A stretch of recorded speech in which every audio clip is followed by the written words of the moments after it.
វីដេអូទៅវាពិបាកតែដល់ពេលងាកមកធ្វើម្ហូបវិញណាពិបាកជាងធ្វើវីដេអូរាប់រយដងបងប្អូនអើយបងប្អូនណាខ្លះដូចខ្ញុំធ្វើមួយថ្ងៃទៅវិញចុំបើមិនឆាទេស្ងោ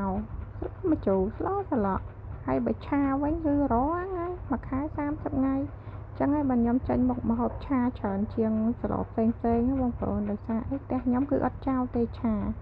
បុកម្ហូបបន្ទាប់បន្សំបន្ទាប់ពីសម្លទឹកហើយងាកមួយថ្ងៃនេះវិញគឺបានសម្លជ្រាំទឹកឈូកញាត់តឡាចស្ងោរម្ហូបមុខនេះដែរគឺអ្នកម្ដាយគាត់ចូលចិត្តណាឲ្យតែពេលស្លម្ដងហ្នឹងគាត់ហូបច្រើនហូបសម្លលេងហ្មងហើយបើថា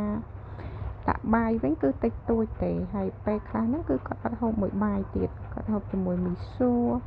ហូបជាមួយកាទៀវអីចឹងទៅដាក់ស្រុះជាមួយនឹងទឹកស្លស្ងោរតឡាចនឹងឯងប៉ុន្តែគាត់ថាហូបចឹងហើយដោយសារអីគាត់អត់មានថ្មិញស្ងោរតឡាចស្ងោរម្រះអីហ្នឹងគឺគាត់ចូលចិត្តហើយបើថាស្លស្ងោរហ្នឹង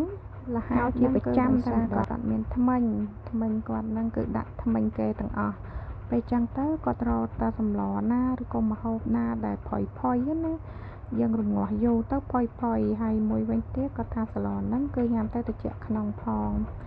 តែបងប្អូនអើយងាកមកមើលស្លស្ងោរឆារាល់ថ្ងៃហ្នឹងតលាន់ដែរហ្នឹងណា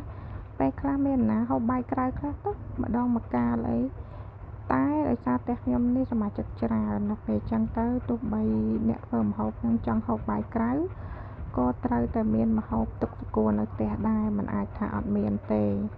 ទោះបីរវល់យ៉ាងណាក៏ត្រូវតែឆ្លៀតធ្វើម្ហូបហើយគ្របទុកដាក់នៅលើតុទៅអញ្ចឹងអ្នកផ្ទះ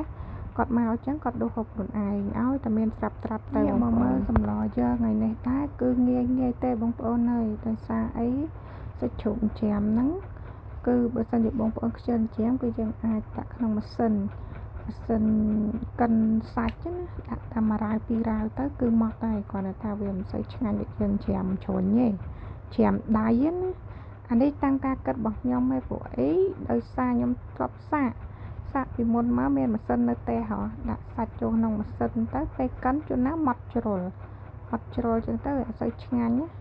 ហើយដល់ពេលចឹងទៅឥឡូវនេះមកច្រាំតដៃទៅថារវល់ខ្លាំងអាហ្នឹងមិនថាដាក់ក្នុងម៉ាស៊ីន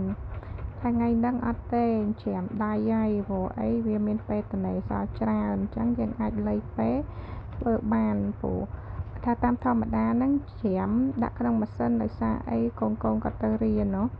កូនបងគាត់ទៅរៀនអញ្ចឹងទៅបញ្ញាប់ទៅយកគាត់ហើយថ្ងៃនេះថ្ងៃគាត់តម្រាអញ្ចឹងមានពេលតនេច្រើនយើងអាចធ្វើតាមស្រួលមិនបខំអញ្ចឹងណា